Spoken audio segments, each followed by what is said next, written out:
கள்ளக்குறிச்சி அருகே சின்னசேலம் பகுதியில் காரில் பைக்கை மோதி விபத்தை ஏற்படுத்திய சென்னையைச் சேர்ந்த இளைஞர்களிடம் போலீசார் விசாரணை நடத்தினர். ராஜேஷ் என்பவர் மின்சாரம் தாக்கிய ரவி என்பவரை காரில் மருத்துவமனைக்கு கொண்டு செல்லும் போது தேசிய நெடுஞ்சாலையில் ஒரு பெண் உட்பட 14 பேர் வேகமாக பைக்கில் வந்து கொண்டிருந்தனர். அவர்களின் ஒரு பைக் ராஜேஷ் சென்ற கார் மீது பின்னால் மோதியதை அடுத்து இளைஞர்கள் அவரிடம் வாக்குவாதம் செய்ததாக கூறப்படுகிறது.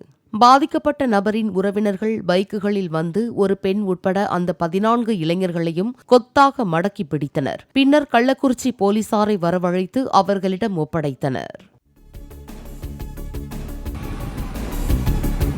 திருவண்ணாமலை மாவட்டம் வந்தவாசியில் தடை செய்யப்பட்ட ஆன்லைன் லாட்டரியை விற்பனை செய்ததாக அருண் என்பவர் உட்பட 2 கைது செய்யப்பட்டனர். ரகசிய தகவலின் அடிப்படையில் வந்தவாசி பொட்டிநாயுடு தெருவைச் சேர்ந்த அருண் என்பவரை போலீசார் கண்காணித்தனர். பல ஆண்டுகளாக யாருக்கும் தெரியாமல் ஆன்லைன் லாட்டரி விற்பனையில் ஈடுபட்டு கோடிக்கணக்கில் பணம் சம்பாதித்து 2 வீடுகள் கட்டி சொகுசு வாழ்க்கை வாழ்வது தெரியவந்தது. மக்களை நம்ப வைக்க சாந்தி அகர்பத்தி என்ற பெயரில் ஊதுபத்தி கம்பெனியும் நடத்தி வந்துள்ளார். விசாரணையில் அவர் மீது 4 வழக்குகள் இருந்தது தெரிந்து அவரை போலீசார் சுற்றி வளைத்து கைது செய்தனர். அவரிடமிருந்து 6 செல்போன்கள், ஒரு லேப்டாப் பறிமுதல் செய்யப்பட்டன.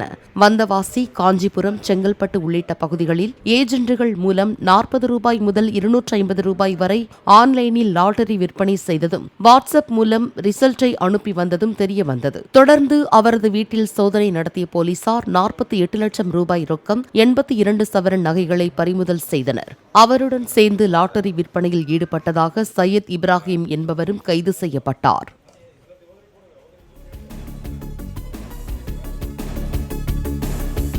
செவிலியர், பிசியோதெரபிஸ்டுகளுக்கு ஜப்பான் மற்றும் ஐரோப்பிய நாடுகளில் அதிக தேவை இருப்பதால் இந்த படிப்புகளில் மாணவ மாணவிகள் கவனம் செலுத்த வேண்டும் என மத்திய நிதியமைச்சர் நிர்மலா சீதாராமன் தெரிவித்தார். காஞ்சிபுரத்தில் சங்கரா மகளிர் செவிலியர் கல்லூரியின் புதிய கட்டிடத்தை திறந்து வைத்த அவர், தாய்மொழியை விட்டால் இதர இந்திய மொழிகளை கற்க மாட்டேன் என்ற நிலையில் மாணவர்கள் இருக்கக்கூடாது என அறிவுறுத்தினார்.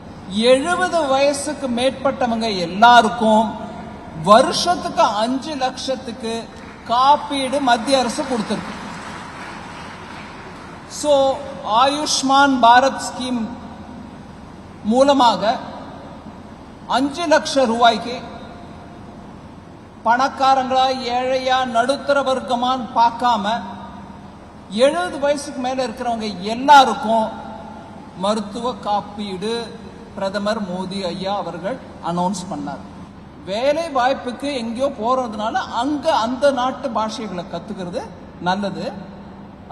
அந்த மாதிரி ட்ரைனிங்கையும் இன்னைக்கு கொடுக்கறதுக்கு நிறைய பேர் இருக்காங்க. படிப்புல நீங்க 3 வருஷம் டிகிரினா 3வது வருஷத்துக்கு நீங்க படிக்கிறதோட இல்லாம சாயங்கால வேலையில டிஜிட்டல் முறையில அந்த பாஷைகளை கத்துக் கொடுக்கறதுக்கான முயற்சியும் நிறைய இருக்கு. நர்சிங்ல வாய்ப்புகள் அதிகம்.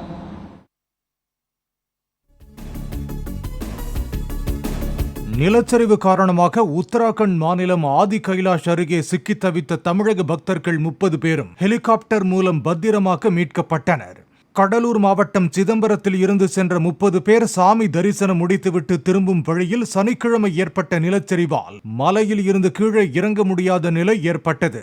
இது பற்றி தெரிய வந்ததும் தமிழக அரசு உத்தராகண்ட் அதிகாரிகளை தொடர்பு கொண்டு மீட்பு நடவடிக்கையை துரிதப்படுத்தியது.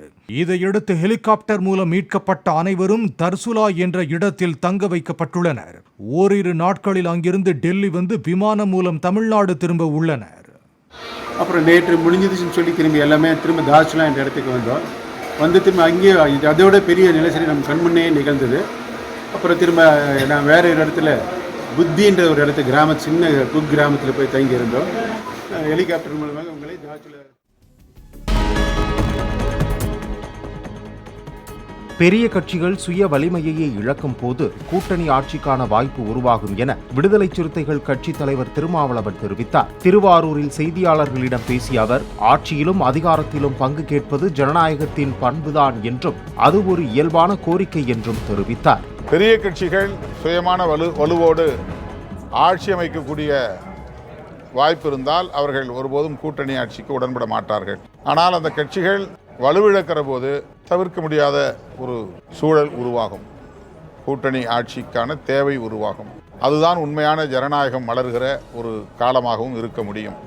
கூட்டணி ஆட்சிக்கு இடமில்லை என்று முன்னாள் அமைச்சர் பொதுச் செயலாளருக்கு முன்னதாகவே அவர் சொல்லுகிறார் அப்படிங்கிற ஒரு கேள்வி இருக்கிறது.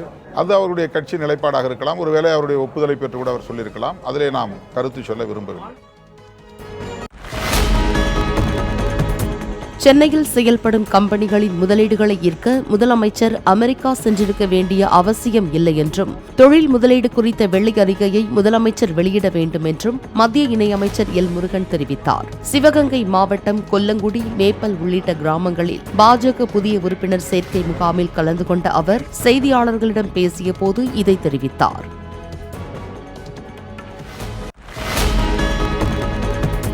அரசு போக்குவரத்து கழகத்தில் ஒவ்வொரு கிளைகளிலும் கூடுதலாக எவ்வளவு பேருந்துகள் இயக்கப்படுகின்றன என்பது குறித்தும், திமுக ஆட்சியில் எத்தனை புதிய பேருந்துகள் வாங்கப்பட்டது என்பது குறித்தும் தமிழக அரசு வெள்ளை அறிக்கை வெளியிட வேண்டும் என முன்னாள் அமைச்சர் கே ஏ செங்கோட்டையன் வலியுறுத்தியுள்ளார்.